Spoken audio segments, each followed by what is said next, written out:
Hello and welcome to Yak Gap Sao. We are the Sao, and today we're going to yap about BL. I'm Maya.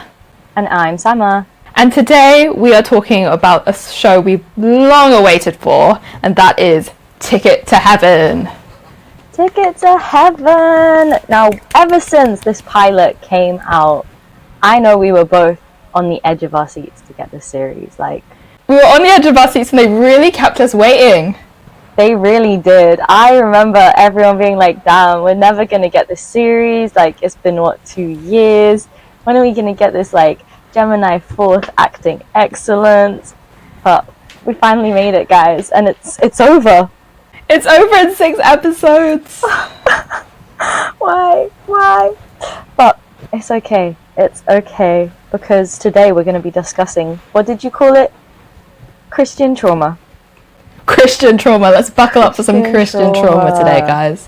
I feel like before we start, we need to provide a positionality statement. Why do we have the right to be talking on this?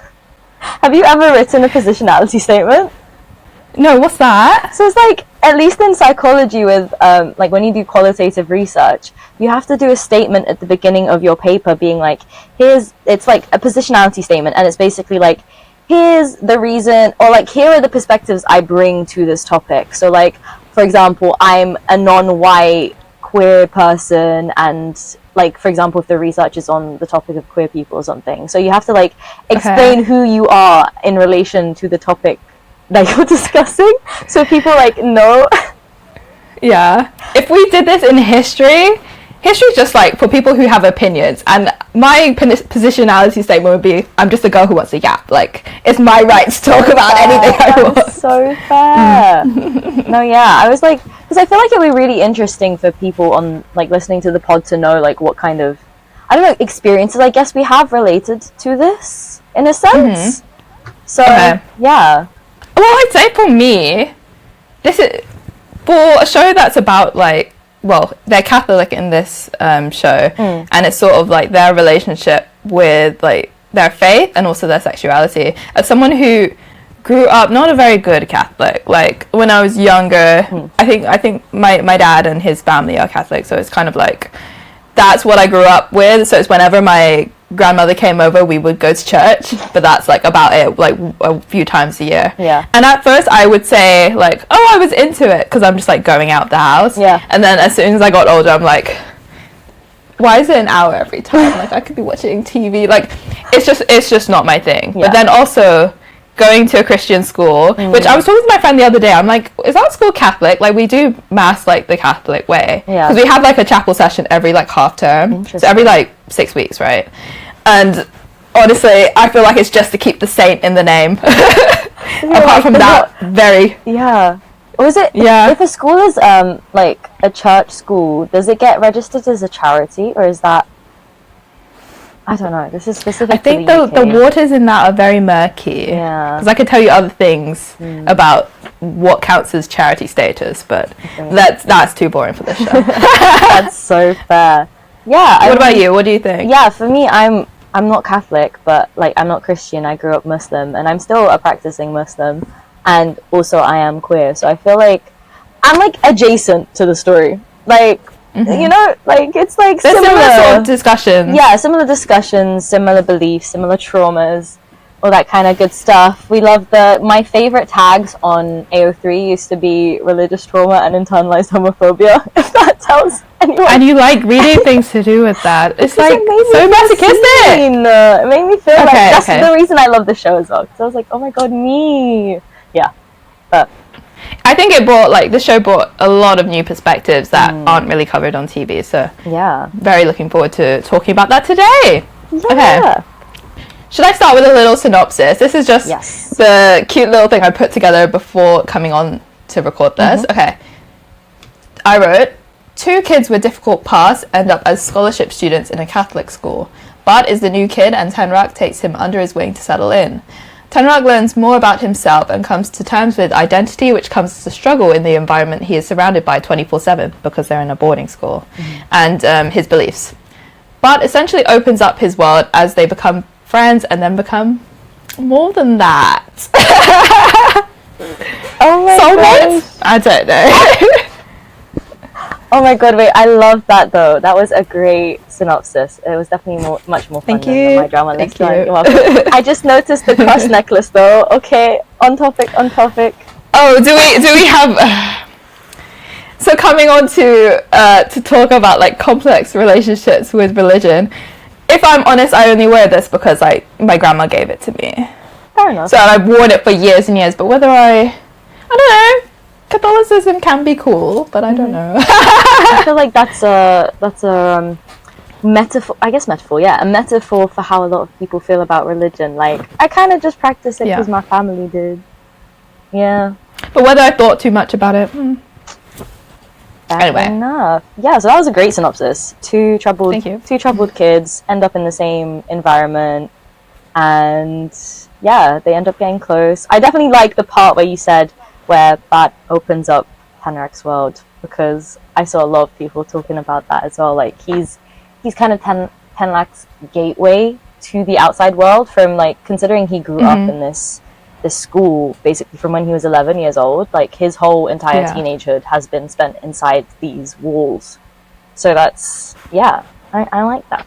And whether Bart coming into Tanrak's life as a blessing or a curse, that is up for discussion, because this guy was a menace. I kind of love him. Always causing problems. I kind of love we him, love it though.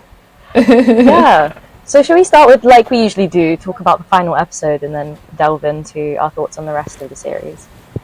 Yeah, I think we were really blessed that it was like, what, an hour and 20 long? Yeah. For a 6-episode series, first of all, people did not like the amount of episodes there were. They're like, we waited 2 years for this, why are there only 6 episodes? But honestly, guys, maybe this is an unpopular opinion.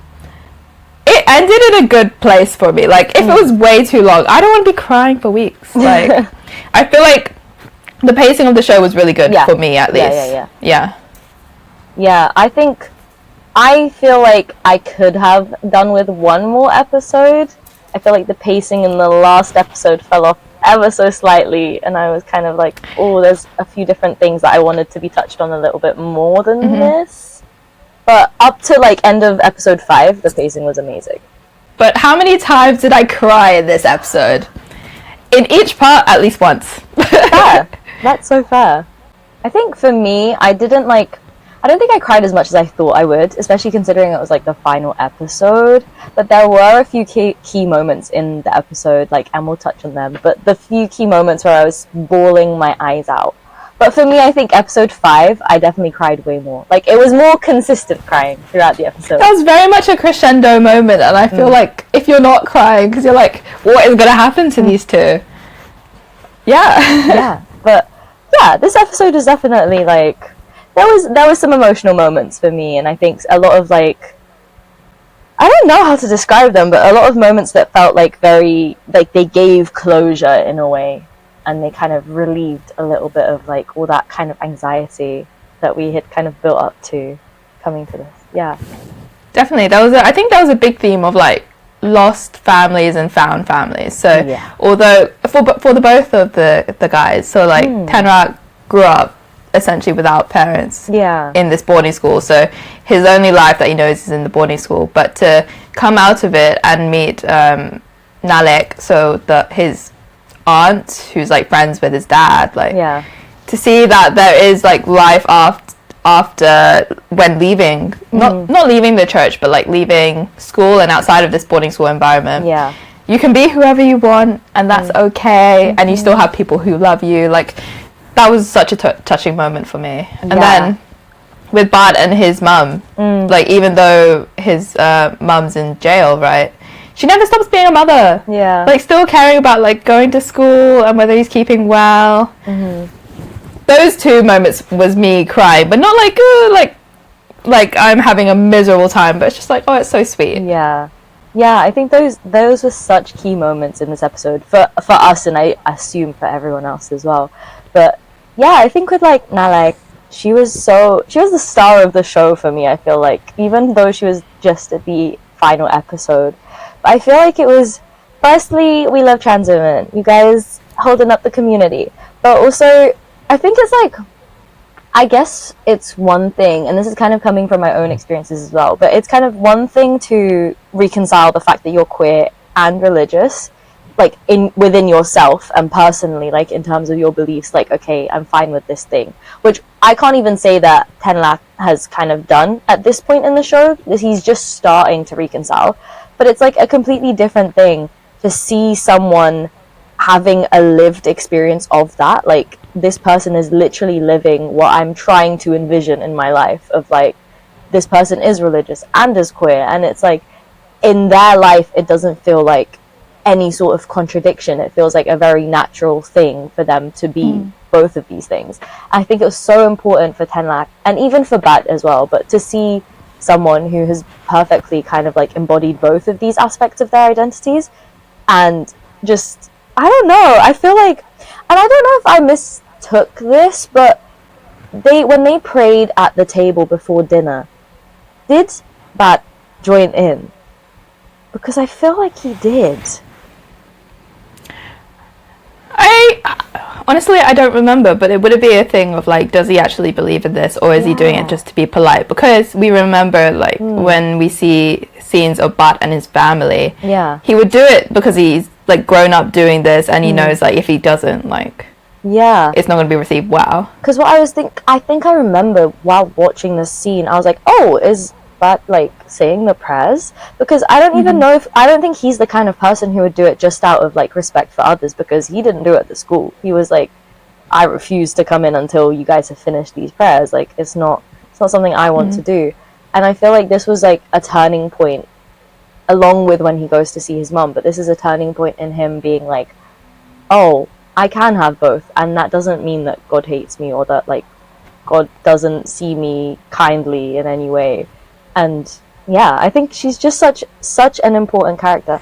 Also to think that like potentially when Nalek was at school and afterwards, that she remained close to Tenlak's father, and that Tenlak's father knew of this and knew that she was queer and was like accepting. We obviously don't know, but if we assume that that is the case, then that's such a lovely way of kind of indirectly saying that Tenlak's family would have accepted him and would have been... I thought the same! Yeah! I think it's honestly so cute. Exactly, yeah. And also, just for him to kind of... I also just feel like while he was at the school, I felt like he didn't have much of a chance to like sort of go and sort of pay his respects to his family in a way. Like, you know, that one, when that character from his childhood, I forgot her name, but when she comes in and she's like, they're destroying your house, and it kind of felt like he has no idea what's going on. He has no like connection to his parents in that sense, other than I need to get to heaven to meet them. And he has no like real, like he goes to visit their grave, like Dalek was like, oh, I haven't seen you in a while, that kind of thing. So it kind of feels like he has almost replaced seeing his family with this like really intense hope of going to heaven so that he could see them again in the future rather than in the now. I do guess it depends though, because it really didn't seem like these lot go out except for big term breaks. And if he doesn't have like a family to visit, he's sort of like, and going along with Kongdet, for example, like maybe he doesn't get enough time to like reconcile his own feelings with his own family, because he's always not living, but like staying, visiting other people's families. Yeah, but that's what I mean. I feel like the school very much like closed him off, and because he was so closed off and not able to kind of pursue any kind of connection with his parents, that made him even more like sort of fervent in his sort of practice and his belief, I guess. Yeah, that's what I was trying to say. Yeah, I haven't even talked about like the scene with Bat's mum. There's so much to say. Oh, it was such a key moment. I think this was the main moment in the episode where I was just bawling my eyes out. I was, it took me out. But I think it's like, up until this point, the way Bat sort of spoke about his like relationship with religion or with his family or like everything that happened in his life has been very almost clinical in a way. It feels like he's not really like, when he retells this story, when he told Tenlak's character about what happened to his dad, it was very much like this happened in my life and that's why I don't believe in God. And there was no like emotion. He wasn't like crying when he said it. It was very much like it felt like he was very removed from the situation, and I feel like this was almost the first time that we get to see Bat's character like really open up, and you see how much of a wall he's put up, because him and his mum are like, they're mirrors to each other in a way, because both of them are trying to keep up this like strong facade almost of like, don't worry about me, I'm fine, what about you, how are you doing, it should be me in your position, not you. And this kind of like, you finally get to see Bat as like a bit of a broken character. And I just hated when people characterized him as like, some people were like, oh, Bat is supposed to be like the characterization of the devil, and it's like, no, that's too far. He's just a guy. He's a troubled kid, bro. Like, imagine you've gone through all this stuff in your life. How could you not be angry? Like, his reaction to everything is very justified, I think. And I would not blame him if he decided to go off the rails, to be honest. But yeah, seeing him, just the way when he said, like, when they're crying and she's like, I love you, and he's like, but do you love me more than your God? And she says, yes. I lost it, guys. I lost it. Because, yeah, just going back to my positionality statement, guys, sometimes it does feel like your family kind of prioritizes religion over you as a person, and it's quite heartbreaking. But, so that line, I was gone. That was the end for me. That was it. My eyes, the waterworks started. Yeah, that was a beautiful scene, I think. And just seeing Gemini's acting, man. Gemini's acting. I felt like even with that scene, it was just so nice to see that, like, how much that Bart puts his mother first. Essentially, like, when his mum asks him to pray for her, like, pray that she gets out really quicker. And he still does, and he doesn't seem like as confident as someone who does it every day. It did seem a little reluctant, but it honestly feels like a call for help, like a last plea kind of thing. Like, that was so sweet. And then seeing Tala come up behind him, like, oh. Oh, I love that so much. Yeah, the scene where he like prays for the first time in like forever was so beautifully done as well, I think, because it kind of reminded me of the scene where we find out what happened, where, you know, his mum killed his dad because his dad was beating him up. And the fact that he at that point, I remember in the scene, he was wearing the cross on his neck. He was wearing a necklace with the cross. And it just made me think, like, I don't think Bat ever, like, actually genuinely stopped believing, but that he felt like he was pushed out, basically. He was like, well, no one in this community wants me here. God must hate me because that's what everyone who supposedly knows God better than me is telling me. And that's why he ends up kind of like sort of getting really angry at religion. And that's so fair. It's a very fair reaction. But I do truly believe that he didn't stop believing in God. I think he was very angry at God, and he was very much like, I don't want to believe. But I think at the end of the day, he did still believe, and that's why he was willing to try again.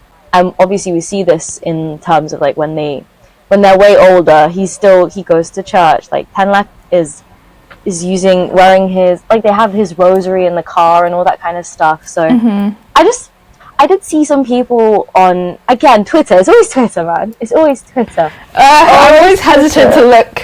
Yeah. Every time I say, guys, look what I saw on Twitter, it's like, oh, what is it this time? Yeah. But, like, some people were saying this show is like, oh, I didn't like the final episode because it felt like religious propaganda.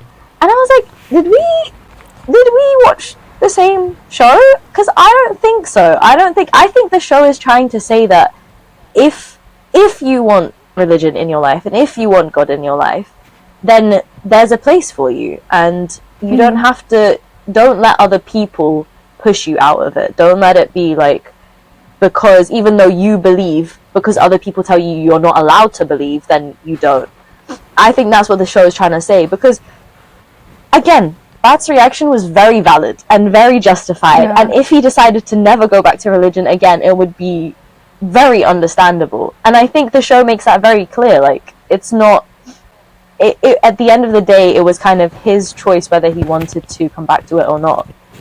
Yeah. I don't see how you can say it's religious propaganda when we see so much suffering in the first few episodes. Like, surely the fact that they still managed to have faith by the end of it shows, like, the strength of, like, personal faith and belief.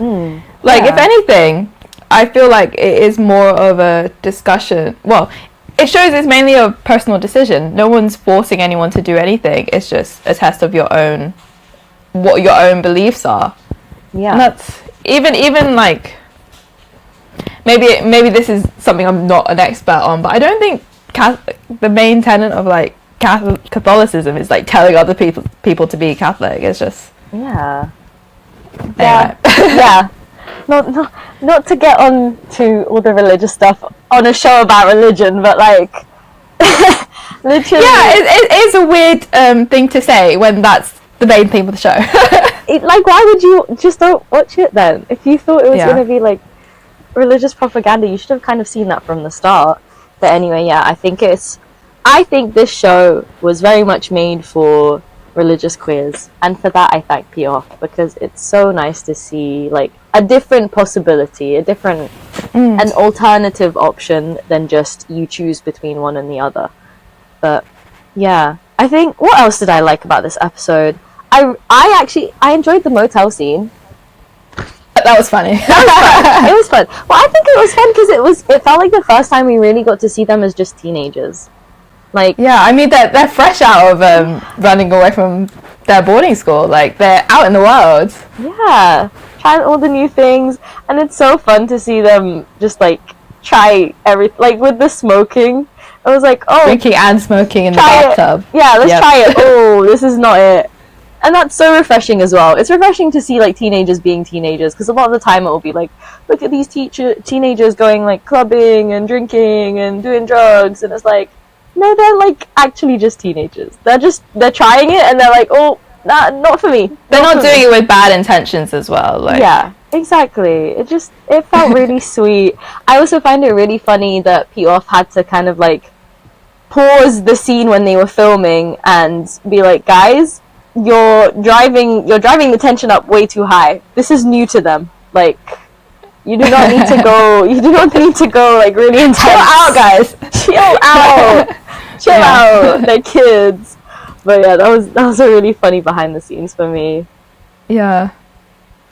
I kind of have like cute little fun moments that I kind of highlighted from this episode. Like, I feel like the first time we saw the wedding rings, did you not scream? Like, I saw it and I'm like, I was like, oh my god. Yeah.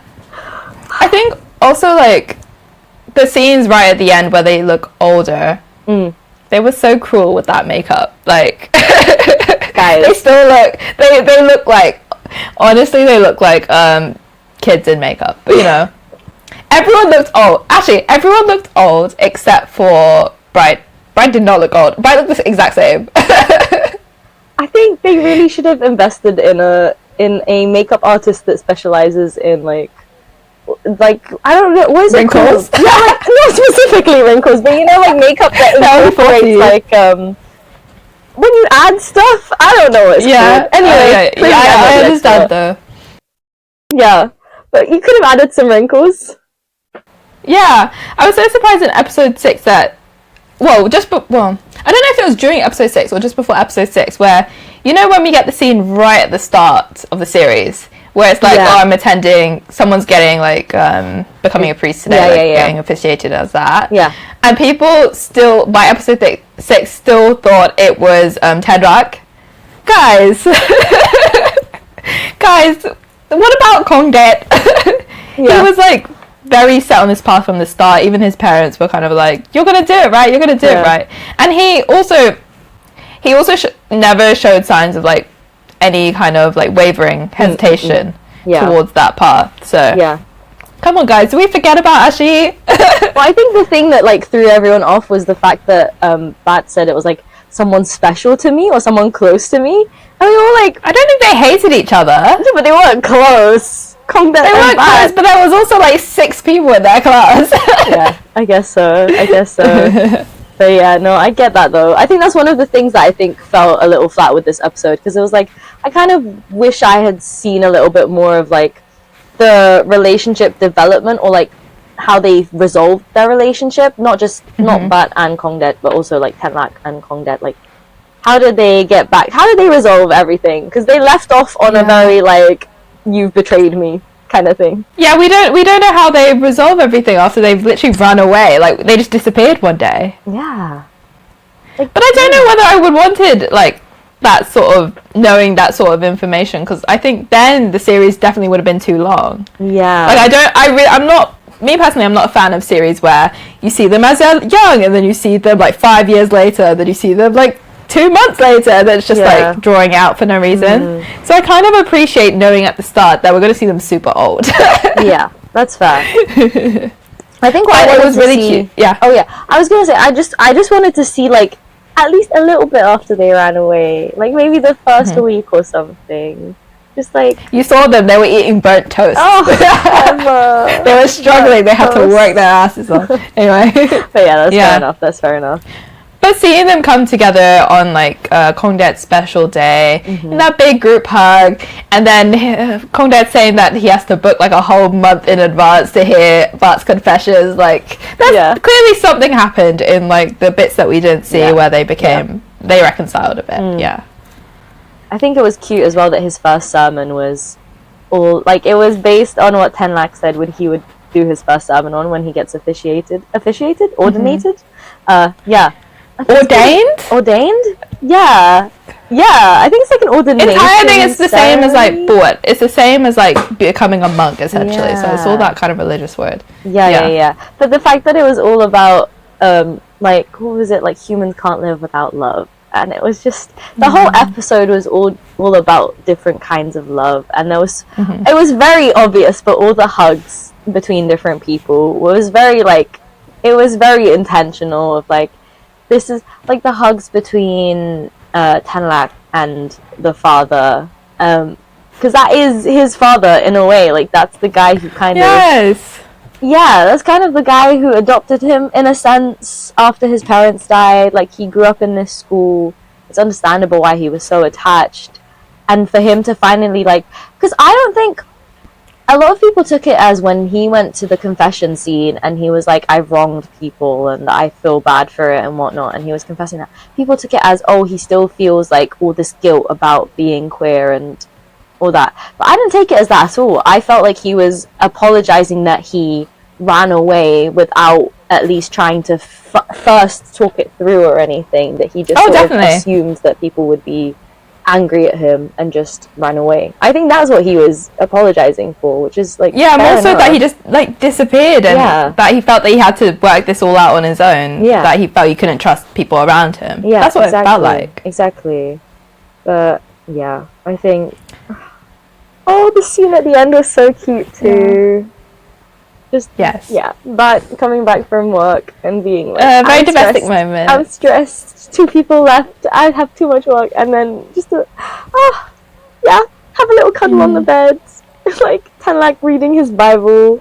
Tenlak's right though. He just came back and he's straight on the bed. Get off the bed. Get off the bed. You're in your work clothes. Yeah. No, I changed. I just want to say for the record, I changed out my clothes immediately. But it's not even because I'm like, I can't have outside clothes touch the bed. It's more like, oh my god, I feel sticky and dirty and I need them off me now. I feel sticky and dirty, and also I sat on the tube. Have you been on the tube? Oh my god. Stinky. Has anyone seen the video of the guy pissing on the tube chair on the Northern Line? We're still talking about it months after.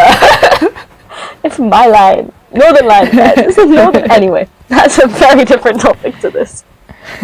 Before we move on, I want to mention, like, did you see the moment when they're like in the church? Was there like a bit where there's like people in the background sort of like signing? Yeah. Was it an ode to like what's it called? Prajamangai. What's it called? Moonlight Chicken. Yeah. Moonlight Chicken. Like that wasn't the deaf club that Hart joined at a church as well. Yes. And apparently, so I saw this today. Apparently, Pete Off got involved. I think one of the people advising them was a priest that gets involved specifically with the deaf children, like a community for deaf children. And those children, there's a picture of like Fourth and Gemini, I think, with these kids, and they're genuinely deaf kids that they got involved in the series for this scene. So it's just so like, wow. I love a good community. Hartley Ming, man. Hartley Ming. I need to rewatch. Yeah. Okay, favorite scene from the whole series. From the whole series. Okay. I think I'd have to say it would be the scene where they confess to each other. And it looks like they're literally in a confession booth. That scene. They're in the bathroom, but they're in the confession booth. Yup. I wrote that down too as well. I had other ones, but let's hear your reasons. I think it was just so... Obviously, there's the symbolism of it. Like, it literally looks like a confessional with, like, the bars, and you see the shadows, and one person is against the door and one person's on the other side. But it was just like the build-up of emotions up to that, you know, when they were playing in the water with each other, and it was very tense, and it was very like, they know what's going on, they both know what's going on, and they're both kind of scared to touch on it and talk about it. And just, I don't know, I think it was just their acting specifically was so beautifully done. Obviously the line where they're like, I miss you look like Pajao, like I'm not, I mean, you just need to say, I'm not God's beloved child, not... Yeah, I think that would be a better translation. It sounds very like biblical as well, or like the sort of language that is used when it comes to religion. Not favorite child. Yeah, they didn't really say favorite. They weren't like, oh, I'm not God's favorite son, I'm not God's favorite son either. It's more like, you would say that if I would say I'm like God's favorite if I win the lottery or something, like, or I'm always being lucky. So that's why we're kind of like, I don't like that translation. Yeah. I think beloved, I'm not God's beloved child makes more sense, because it encompasses more of that feeling of like, I feel like God has abandoned me, and also the fact that God is supposed to love all of his children equally, guys. Yeah. Not have favorites. Yeah, exactly. Yeah. But I think it was so beautiful, and for them to kind of like, I don't know, sometimes it is nice to see people also just say that, like, you know what, I'm not going to fit into this religion, and that's fine, and I'll accept it as it is. So it kind of felt like that to me, and for them just to hear Tenlak say that, like, to say, you know what, I'm the same as you, and I feel the same way, and just the tension, guys, it was so beautiful. And like, just Fourth Gemini Fourth, you guys are so talented, and I think this might have been one of their best performances after like Heart and Li Ming. Please give them more dramas. I love a drama. Not like a drama as in series. A drama as in a drama, guys. What about you? Apart from that scene, which I would say like is very masochistic of us for liking, like it's very like tense, it's very sad. I'm like, anyway, it's not really a single scene, but it's like whenever the like sort of playful moments between Bart and Tanrak, and specifically it's when Bart keeps leaving flowers in like his pocket, or like sneaking them in his locker and things like that, because it's just like they can be young and be in love, like even if you feel outside of your own community, like that doesn't excuse you from being able to have like happy moments, you know. It was so cute. And then seeing Tenlak like press the flowers between the pages of his Bible, so cute, and like drawing the little flowers on the top of like on the bunk bed every time he received one. I would also say another one of my favorites is like when they're out of the school, they take the motorbike and they go to like the waterfall, because it's just like a taste of freedom. Like you can see them finally like feel relaxed because there's no one around, and it like this is heaven. This is Sawan, guys. It's actually do buy Sawan, you know. I love that OST also, I just want to say. We'll get to that because I obviously have words about an OST. Of course you do. Okay. So, do you have any other favourite scenes? Otherwise I want to talk about characters. Do you have any favourite episodes? But the thing is, it's so short, so I don't really have a favourite episode, but I would say the one, not episode 5, okay, episode 4. Okay. Episode 4 because like the waterfall scene and stuff. Like just seeing them like enter into this, like, oh, look at us, we're in love, we're young and in love. Like it's just probably the happiest moment of the show, except for like at the end. But yeah, when you're not as stressed. That's so funny because my favorite episode is episode 5. Yeah, of course it is. You love a sad thing. Yeah. It's not usually. I just feel like, because I'm like, wow, I relate. That I'm like, I need to see the pain. I don't know, yeah, episode 5 I think was a really good episode. Firstly, I cried the whole time. And, you know, that's a great... I always think it's like very much to the strength of the characters and the writing and everything about a series to be able to, like, sort of make me cry a lot. I'm not that much of a crier, guys. I just want to say, like, on this podcast it sounds like I cry a lot, but like I really don't. But I think it was just such an interesting episode because it touched on everything. It was like at the start they had so many happy moments, and they were like, it was kind of their honeymoon period of, you know, with all the flowers and like the sneaking off sometimes and the little jokes with each other, and then the switch up to like, oh my god, we're gonna get found out. And it kind of, for me, just sort of, I guess, really showed how, in a way, internalized homophobia can kind of hit you like a truck out of nowhere. Even if you are so happy and in such a good place, and it's like you're literally in a loving relationship and you feel like you're on top of the world, it just hits you out of nowhere. And it's so destructive, I feel like, because it literally makes you turn into a person that you don't want to be, because you start hurting the person that you love because you're scared of yourself. And I think that episode really just showed all of this kind of like really this internal struggle that Tenlak has. And I really loved the scene also because I feel like it's really exemplified where when they at the end they're arguing and Bat says like, do you not love me? And he's like, I love you so much, but what about it? Like, what else am I supposed to, like, I cannot see a future for us. Like, that was so upsetting and so real at the same time. Because it's like, okay, and, like, we are literally just teenagers. What do you want me to do? Like, I'm literally risking everything that I thought my future was going to be for you. And just to know also that, like, Gemini and Fourth, they sort of, what was it? They improvised some of that scene as well. Just shows how well they understand these characters and how much they, like, personally sort of, they embodied these characters, they became these characters in a way. I just think they're just incredible actors, and yeah, I love bright futures. They do. They're gonna win awards, guys. But I'm gonna say it here. They're gonna win awards. Yeah, episode 5. I loved it. Completely opposite in that regard, then. Okay, tell me about your favorite characters. Well, I think, okay, at the start I said Nalek. I think she's just very important to me, but she's obviously just in one episode. She's not like a consistent character in the series. I don't know, I feel like I want to say Bat, because I feel like I see myself in him. Yeah, I was going to say the same thing. Like, I feel like a Bat in this world. I feel like a Bat. Yeah. Yeah.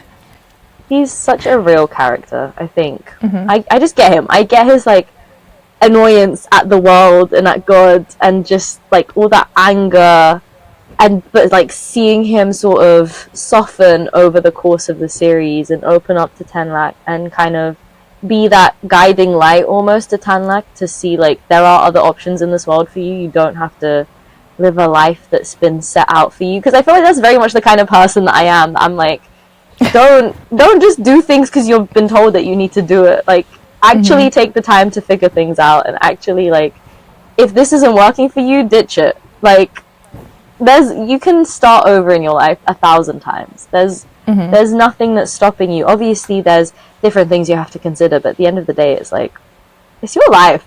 Like, it's your life, man. Live your life. Live your life. Yeah. Okay, for me, if it's not bad, I'd say I really like Master Pak. Okay. Not just because I like Bright. Not just because I like Bright.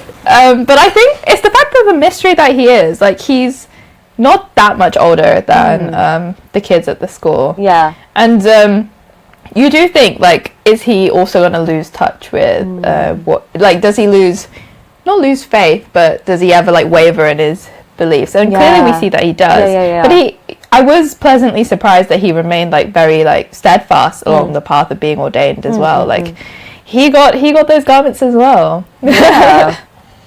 Man just wants to play football, but he loved God more. That's so fair. That's so fair. He can play football on the side. Yeah. He can play football on the side. Yeah, he was an interesting character. Yeah. Apart from that, I really loved C and Keen being in this show. I think I screamed both times. I'm like, who's the cameo of choice? And then you see C walking through by the window. I'm like, PC. And then I see Keen looking all like, oh, remember when I taught you the word gung, right? Yeah. Where it's just, he is gung. Yeah. I see what you mean. I see. The sort of like mugging face where he's just like, oh, he's too cool for school. It's so real. No. Yeah. C threw me off so much because did you feel like there was like a little backstory to C and Master Pat? Because I was there like, I saw people talk about it online and I'm like, we've never seen them interact, but you know what? Maybe they're about the same age. You never know. Master Pack was looking at the pictures so lovingly for some reason that I was like, I do. Speaking about Keen again, I do love right at the end, but we see Keen and Mook have a child, like their kid. I'm just like, oh my god, he's a girl dad, guys. He's a girl dad. These cute stuff. They don't look old, but the kid's cute. Whatever. They were a cute little family. Sometimes straight people have rights. It's okay. Only when they have cute kids. When they have cute kids, I'll let it pass. Okay, that's what I have to say about characters, though. I also liked them starting every episode with a quote from the Bible.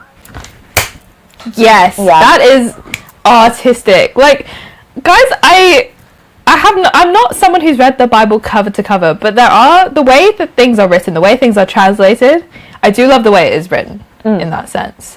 Like, whether you believe it or not, that thing is written in a way that is impactful.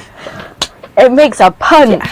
Yeah. I just liked it. I liked that it was picking out sort of, I don't know, not all of the quotes were like very positive ones, right? But I do think that it speaks to, now this is going into my personal belief a bit, but I do feel like to be able to really follow an organized religion in this day and age, you do have to take the text in a more abstract way and look at like, how can I apply the principles from this text in my daily life? I don't think it's meant to be a rule book that's like, here's A to Z everything you can and can't do. I think it's more of a, this is what it is to live a meaningful life, and this is what it is to be a good person. And I think those quotes that they chose, a lot of them kind of showed in that sense, like, because each episode obviously addressed each of those quotes in a way. It was like the main theme of the episode. And yeah, just, I think it was quite impactful the way that they did that. I think it was quite important. And someone had to go find specific verses that go along with it. So clearly a lot of thought was put into that. And I really appreciate that amount of effort. And then it's also like another thing that's slightly related. It's the little things. Like, you know, if you're watching on YouTube, you see it with the cutscenes. So seeing the difference between the regular OST being played and then the choir version that's kind of like slow and drawn out at like a really impactful, emotional section. It's the little things, guys. They really put like 1,000% into this show. Yeah. I think seeing that choir perform it live as well at the final, was it the final episode screening?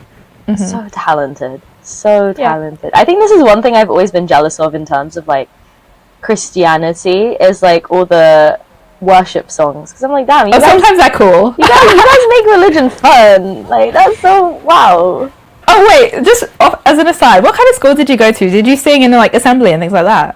Yeah, but it was just a regular school. Actually, my primary school I think might have been a Church of England school, but they're like very chill. Like, there was no like mass or anything. It was just like, we sing our praises in Christmas and like we have Christmas songs. Like, That's pretty much it. Secondary school was like a regular like non-religious school, so yeah, I didn't go to a Christian school or anything.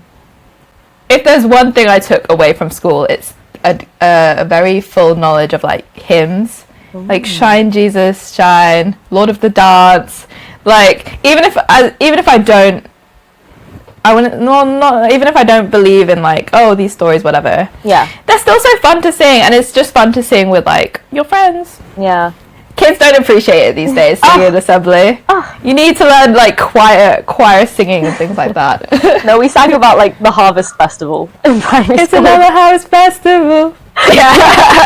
I think the only hymn I know guys. was like in secondary school we might have done, was it Gloria in Excelsis? Yes, Yeah, that one. Yeah. But that's just because I was in the choir, not because it was a religious school. Yeah. Anyway, moving on. Anyway, aside. OSTs. Yeah, I think you're gonna have more to say on this than I do, because I was just like, wow. I don't have a lot to say except for the fact that like I love them so much. PM Ashriya, like you do amazing all the time. The queen of T-pop when it comes to like producing and writing songs. So Tasawan made me to Shangome Yakbai, like heavenly. Sorry, this is a song I cried to. Because I think I listened to this song just like by itself one day, and I was like, oh, and then I stopped paying attention to the lyrics, and I'm like, Tasawan made me to Shangome Yakbai. Whoa, and then I like look at the title, and I'm like, wait, this is literally the title of the song. Why is it called Heavenly in English? This is so, whoa. Exactly, guys. It's the love song of all love songs. It transcends this life and goes into life after death as well. Oh my gosh. I love that lasts forever. So, and also completely saying that you'll pick this person over going to heaven, because heaven's not heaven without you. From the melody, harmonies, lyrics, all of it. Yes. 100%. Yeah. It's still stuck in my head. It's still like literally I was humming it to myself this morning. This is such an impactful song, such a cute song. I also like how they like integrated Ten Rak, that song, the one that they play at the piano, into the story. Yeah. It's just I'm glad Gemini still is like canonically a talented kid in this story. As he should be. As he should be. As he should be. And then the last one, the one that Fourth sang, Dang Nai Jai, Rainfall. Although the Thai title, Dang Nai Jai, Loud in My Heart, or whatever, I don't know. Anyway, I didn't listen to it as much because it came out later, but it's also good. Like, usually I'm not fans of piano, like, songs that only have, like, a piano in the background. I'm more, like, a full-on band sort of person. But they're all good, and they're all kind of emotional and really sweet. Wait, I wrote down who produced this one. Now Non Shawit and this guy Min. Now Not Sure is from a band Mwah. Mwah's music is really good, guys. So I think I've listened to a bit of Mwah. Yeah, go listen. They always have good soundtracks in these shows. Like, I'm always impressed. Nice. Okay. Nice. I feel like that's the last thing I wanted to talk about. I mean, very much not an expert on this topic, like at all. Did not study cinema. Do not know how to edit a video for the life of me. Like. But the cinematography and the color grading and the color scheme throughout this whole series was just very symbolic, I feel like. I think a lot of, obviously people picked up on this, but a lot of the framing of a lot of the scenes, especially when it would be like, for example, when Tanlak and Bat are like hiding out, or like they're just having a cute little moment and you see Jesus on the other side of this wall. It's such he's always there. He's always watching. I think you can take that in two ways. I think a lot of people took it in a like Jesus is there and he's watching you, but I think it's more like a Jesus is watching over you. Do you know what I mean? Why wouldn't you want to interpret it like that, guys? The whole point is that you're supposed to be loved. Yeah, I feel like it was very much like Jesus is blessing them, and it's like he's there in every moment with them. I think it's a really cute. Yeah, I think it felt like in the moment, I think that's what the aim was, to make it feel very like ominous and like, ooh, they are going to get caught at some point. But the way that they end the series being like, everyone's happy and sunshine and rainbows and no one hated them, I think we can go back in hindsight and be like, actually, maybe it wasn't like a bad thing that it was always framed like this. Yeah, and the color grading. Yeah. Going on from that, I kind of love how the series goes from like very much dark to light. Yeah. So in the earlier episodes, stuff will always be happening in the night. They will always have to be sneaking around. But towards like the last episode, it's like bright. They're out and open in the day. Yeah. Like we don't have to like look really closely. I don't have to turn every light off to stop seeing like the reflection in my screen. Yeah. Like I just love that. Yeah. I think it was a lot of like, I think the main colors, at least I noticed in the series, were like the dark blue, navy versus yellow. And it was, it's just a lot of, I don't know, because I don't know, like, guys, I'm not a cinema person, and I'm not, like, a film person, so I can't really, like, explain things very well when it comes to this, but it just makes, it really, like, impacts the tone and the mood of a scene, like, what colors it's in, like, it's very much, like you were saying, in the dark, where they were sneaking around, it felt, like, very ominous and secretive, and you're on the edge of your seat, whereas when it was in the light you felt a bit more free. Like the scene where they go to the waterfall, you feel like it's almost like a weight is lifted off your shoulders, because you're like like there's no darkness, it's just them playing in the waterfall, and I'm like, that's it. Why are we kind of exemplifying this right now? You're in the dark and I'm just sitting with like lamps on in the room. Because these lights are really yellow and it doesn't look great. It's fitting for this moment anyway. It doesn't matter. yes, exactly. We are the blue versus literally you're actually right, blue versus yellow. Anyway, guys, please, this doesn't mean I'm going to hell, please. No, of course not. I just want to say, like, after watching all this series, I saw people online say, I wanted a sad ending. Did you? Why can't they be happy? Like, I know a lot of the shows these days are just like, and then everything got better and then it's all fine. But I feel like these two characters deserved it after what they went through. And I think from the beginning, I think it really upset me just seeing people be like, I want a sad ending, because I was like, do we not deserve happiness, guys? Like, can queer, like, religious people not be happy? What the hell? Because I think we've got so many of these sort of like movies where it's like based in like a church or something, some sort of church community, and they do have sad endings. Like, like Your Name is different. Just go and watch that. Yeah, go and watch. Yeah, like if you want it to be sad, go watch that. Go watch that, guys. Like, just let us have one thing. Also, it's just a bit like, Pete Off literally met his boyfriend in school, and he went to a Christian school, and they've been together for 20 years. It's based off of his story in a way. Yeah. Like, Bart is literally supposed to be somewhat based off of him. So why would he not have a happy ending? Like, he's living his happy ending. Just because it happened 20, 30 years ago doesn't mean it's like the end of the world.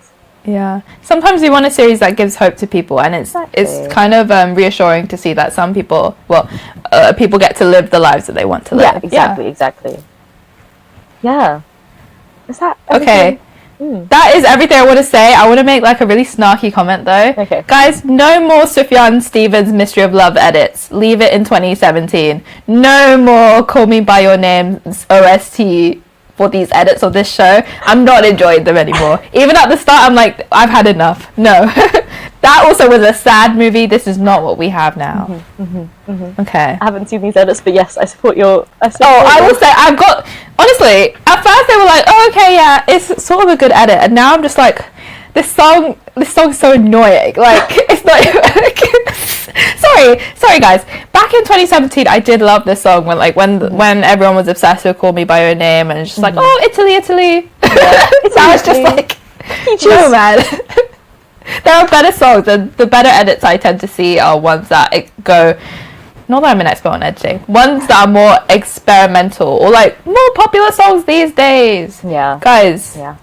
Be original. Guys, I saw an edit for episode 5 when he was burning all the stuff between him and Bat and Tanlak, but it was an edit that was to Burn from Hamilton, and you guys don't understand, like, no, don't say anything, that song, like, I performed that for my GCSE vocal performance, okay, and I got a 9 on it. I did. Yeah. I got a 9 on it, and that song is just like deeply entrenched in my heart, so to see it, like, yeah, anyway. Did you repost it on the Yap Gap Sawaya account? I might have, yes.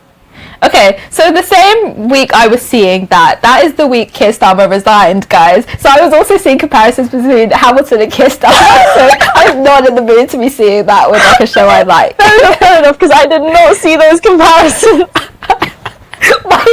Every time I scroll, it's just another and another one. I was like, oh god. Anyway. Oh, I feel like this podcast is just becoming like very British because we're like, the Northern Line and the tube and the heat wave.